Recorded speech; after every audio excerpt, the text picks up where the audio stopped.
Greetings everybody and welcome to Just Normie channel. If you're new, please like, subscribe, and share. And today we're going to be continuing on episode 2, Fun and Weird Facts about Marvel Comics in its early days, in its heyday. So, we're going to start off with secret sex Easter eggs in comic book movies. In the comic book movies that were produced under Marvel, eagle-eyed fans are always on the lookout for Easter eggs, of course.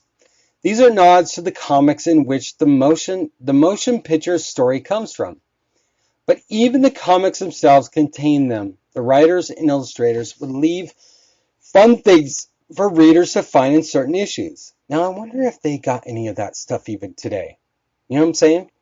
Because we're missing out on so much. I wonder, if anybody knows, tell me down below if there's any comics in which you've looked at or you collect in the last 20 years before all the woke nonsense and stuff.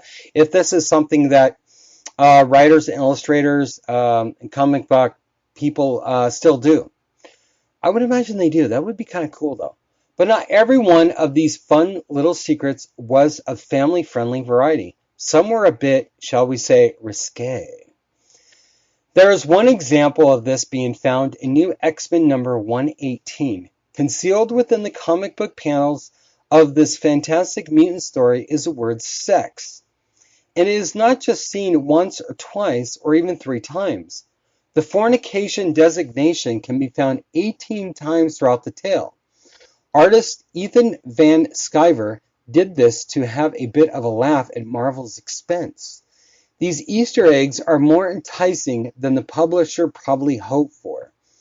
Yeah, because it doesn't seem like there's no follow-up to that, to be honest. But I think that's kind of cool, though. On another area, the comic book publisher owned the word zombie. That's kind of weird, isn't it? They own the word zombie?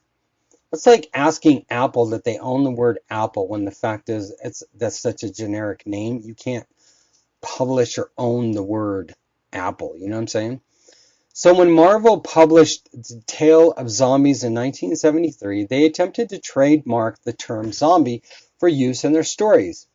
After 2 years, Marvel was officially given the trademark. This was an excellent thing for the publisher in the Tale of Zombies series, or so one would think. But unfortunately, this endeavor was too late.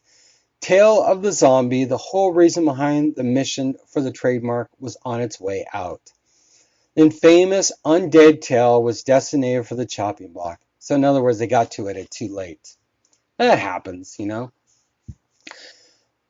though Tale of the Zombies' tenure did not last, Marvel kept its grip on the word, describing cannibal corpses for 23 years. I don't even know how that's legal. You know what I'm saying? In 1966, the popularity of these undead beings was at an all-time high, making it nearly impossible for Marvel to enforce the trademark. Instead of dealing with these massive headaches, they trademarked Marvel Zombies instead, with the document attached stating that no claim is made to the exclusive right to use the word zombie or zombies. So they basically gave up on it. That's because they couldn't really enforce it. So here's another really interesting fun fact. An artist's resignation letter was accidentally published. That's funny. It is not standard operating procedure at Marvel to publish a letter of resignation for one of its employees in comic book bound for the shelves to be sold, but it has happened. Marvel artist David Conkrum resigned due to his claims that the family atmosphere at Marvel was gone and that the company's treatment of individuals was unfair and even downright malicious. All this was outlined in the letter he sent to inform the company he was quitting, which was then mistakenly put into one of their stories. I think that's funny, though, The resignation message ended up in Iron Man number 27. I would imagine that's probably a collector's item, too, you know what I'm saying? In this narrative, Tony Stark's butler, Jarvis, has decided he has had enough of his employer's drunken antics and officially wants out. The only chances made to the letter in the comic book are that the word Marvel is switched with the name Avengers. In Iron Man number 30, 3 issues later, David masculine claims that this went down because of a production error. Still, in reality, no one really knows for sure how it ended up in there. That's kind of weird, huh? Uh-huh. Somebody probably played a gag, I bet you, because you know what? In the early days, in the like 30s, 40s, 50s, 60s and stuff, dude, they seemed to actually had fun. Unlike today, you know. So another area, iron icon artist Stephen Deco sliced and diced famous Marvel artwork. Some consider Stephen Deco to be one of the greatest comic book artists of all time. He is a great talent within the industry and is the first person to pencil the infamous Spider-Man. So Deco believed that he owned the original artwork of the famed wall crawler, but Marvel thought differently. The publishing powerhouse felt it was the sole owner of the designs. After years of legal battles, Marvel caved and gave the artists their artwork back as a gift, which meant money and royalties were not a factor. Deco didn't like this at all. So in retaliation of what he believes was a smack in the face from his former employer, he grabbed a blade and proceeded to carve up some incredibly art history. Deco refused to maintain or preserve any of his original drawings and artwork.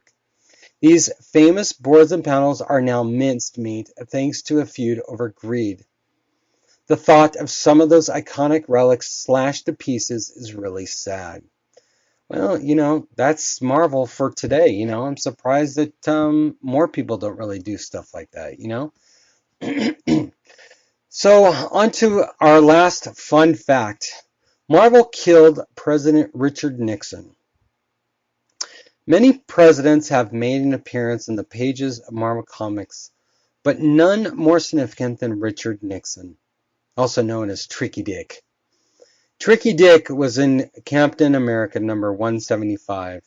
The issue came out just before he resigned over the infamous Watergate scandal. In it, Cap is hunting down a corrupt government official who is attempting to enslave the entire country. In the climax of the story, the first Avengers tracks down the culprit inside of the home of the president, the White House. Cap cornered him, resulting in the traitorous evildoer taking his own life. Even though his face is never seen on the comic panel, at this inevitable conclusion, writer Stephen Englehart has confirmed to it really was. According to the infamous scribe of superheroes lore, Captain America followed a dangerous conspiracy all the way to the White House and witnessed the commander-in-chief take his own life. Englehart claimed Marvel never intervened in his creative process no matter how edgy it got. The only reason Nixon's face was never shown was the fact that the writers censored him, not being sure if the publishing powerhouse would allow it.